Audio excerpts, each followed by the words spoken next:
Au moins 15 000 employés du USDA, département de l'agriculture des États-Unis, ont accepté une offre de l'administration de Donald Trump pour quitter leur emploi. Il est rapporté que les départs massifs représentent une réduction de la capacité du USDA, le département qui gère les principaux programmes fédéraux de nutrition, de sécurité alimentaire, de prêts agricoles et de projets ruraux.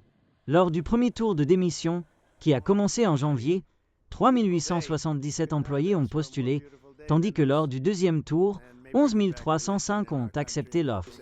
Le programme permet aux employés de donner leur démission, mais de continuer à recevoir leur salaire jusqu'à la fin septembre.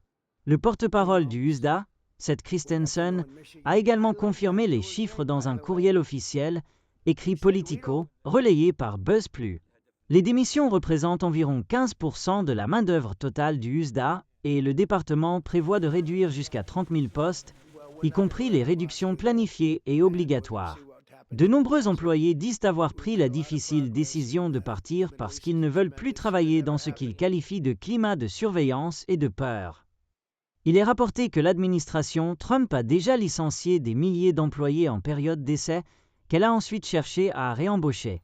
D'autre part, environ 555 employés du service de sécurité alimentaire et d'inspection ont décidé de partir.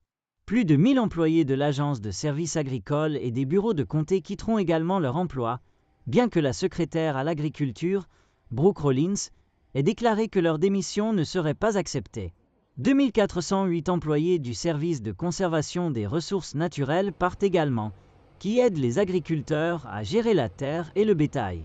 Le service forestier des États-Unis a été le plus durement touché, avec plus de 4000 employés ayant quitté leur emploi par le biais du même programme.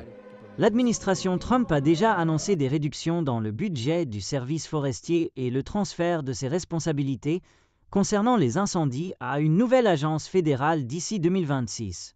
1300 employés du service de santé des plantes et des animaux partent également, 1255 du service de recherche agricole, 78 du service de recherche économique, 54 de l'Institut national de nutrition et d'agriculture et 243 du Service national des statistiques agricoles.